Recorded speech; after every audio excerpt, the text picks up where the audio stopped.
Kemudian adalah yang kedua,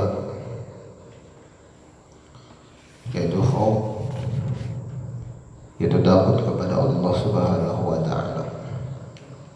Khauf adalah salah satu di antara ketaatan hati atau batin dan sifat terpuji yang diperintahkan Allah kepada kita untuk mengerjakannya. Firman Allah Subhanahu wa taala, "Wa khafuni in kuntum mu'minin." Surah Al-Imran. Takutilah aku jika adalah kamu itu benar-benar beriman. Dan arti khauf, arti takut, yaitu takut hati dan khawatir hati kita akan datang sesuatu yang tidak diinginkan oleh tiap-tiap manusia. Maka oleh adanya yang demikian, jika dia beramal, tentu dia akan berhati-hati dan bersungguh-sungguh dengan memperbaikinya supaya amalnya tadi diterima oleh Allah Subhanahu wa taala.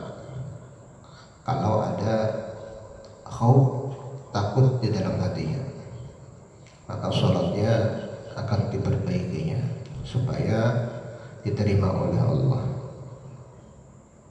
Karena jika tidak diterima oleh Allah dengan adanya kesalahan dalam amalnya tadi, dia akan mendapat siksa dan murka Allah Subhanahu wa taala.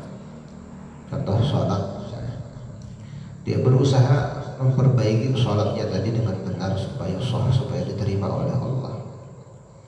Sebab kalau dia sholatnya sembarangan, maka sholatnya tidak diterima oleh Allah. Sholatnya tidak sah, tidak diterima oleh Allah.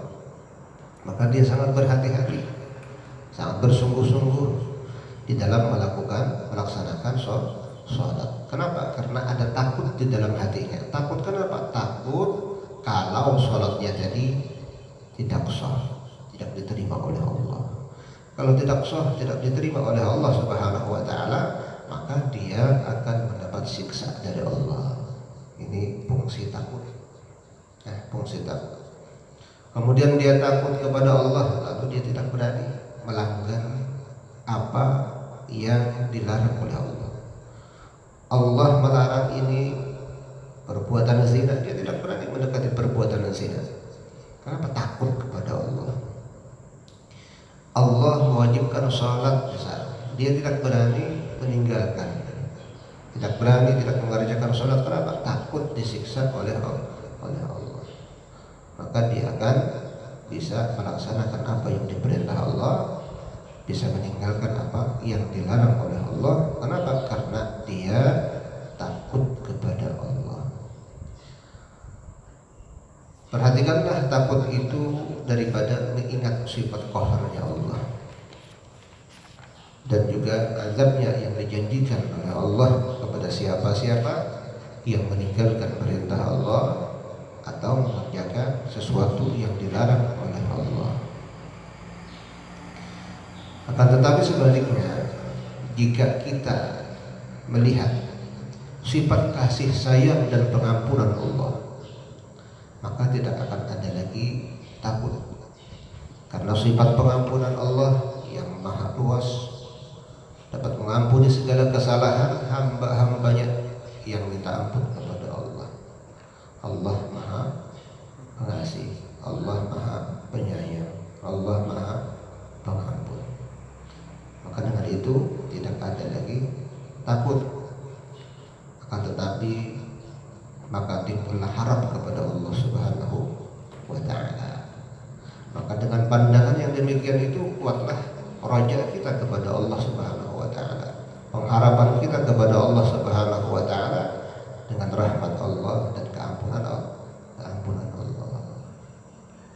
Jadilah khauf dan raja, takut dan mengharap kepada Allah. Takut murka Allah, mengharap rahmat Allah. Itu maksudnya.